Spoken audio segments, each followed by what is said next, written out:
Welcome to How to Become a Production SQL Database Administrator. My name is Raphael. In this video now, I'm going to be creating a Windows user for SQL login using T SQL.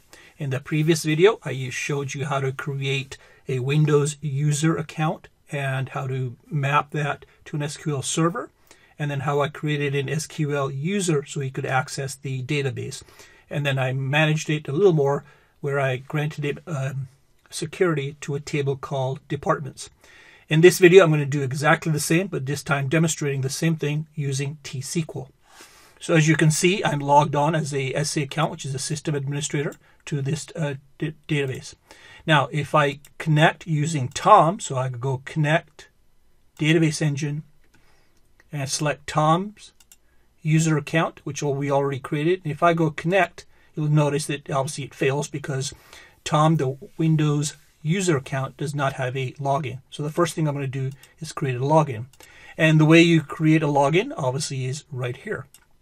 You use the master database, and the keywords are create login followed by the domain name / and Tom from Windows. And then obviously these are the defaults, default to a master database, and default language is English. So if I highlight this and go execute, it'll be successful. And now if I go to, remember this is me, SA, this manager. Now if I go to connect, database engine, and if I select Tom, which I've given him authentication to, and verified authentication, given him permission to log on to the server, he will, as you can see. Again, the next step was to give him access to the database. Right now he cannot. So to grant him access to the database using T SQL, we use the keyword create user. So now I'm going to highlight this, and all this again will be provided for you. But the command is, now obviously we want to access the database he's interested in this case AdventureWorks 2012. And the keywords are grant user Tom, that's the name we want to create for user. For login, obviously we've already created this login in this step, with default schema being DBO. So now if I execute this, it's successful. So now if I go back here under Tom, refresh, and now if I double click on that or expand it, you can see I can access the database. Again, do we see any tables? Let's just refresh it, and we do not. So now that he can access the database, obviously we need to give him permission to the table. In this case, we're going to give him permission to human resources _ department. And that one is use the database we're interested in, AdventureWorks, and the keyword is grant.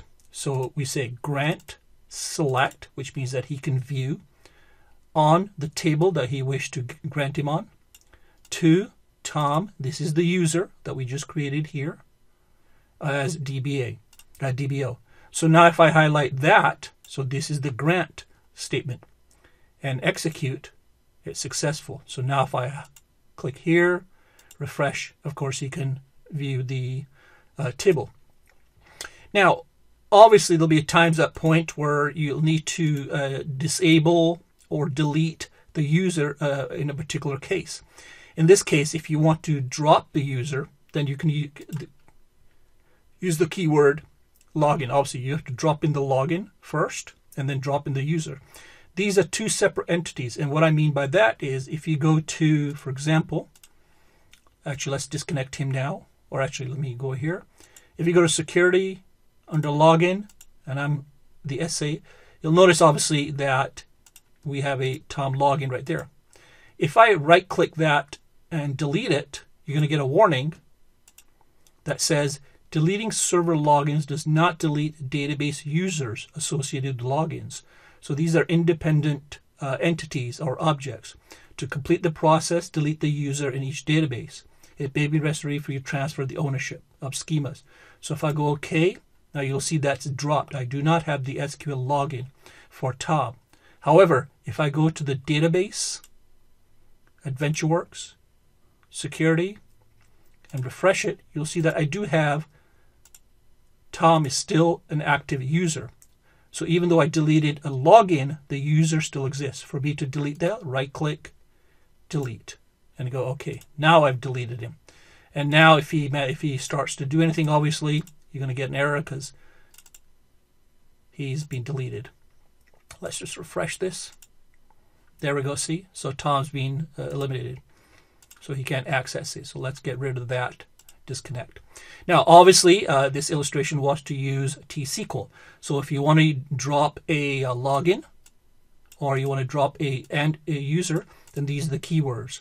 Just drop login followed by the login name, and drop user followed by the username, in this case Tom.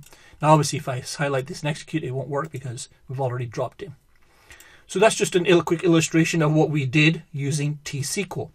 And in the next few coming videos now, we're going to get heavily into the securities. We're going to start talking about we're going to be talking about permissions, the different types of permissions. And these are the permissions right here, the grant, revoke, and deny, and whether it's a select statement, update statement. So I'm going to be going heavily into that, understanding what permissions are. And then obviously in the next video, I'm going to also talk about what are roles. And we'll be talking about these specific roles. So I just want to leave it there so you get a brief introduction to securing an individual user account here or a login. And I'll leave it here. Now we'll pick it up in the next video where we talk about permissions or roles. So my name is Raphael, and this is how to become a production SQL database administrator.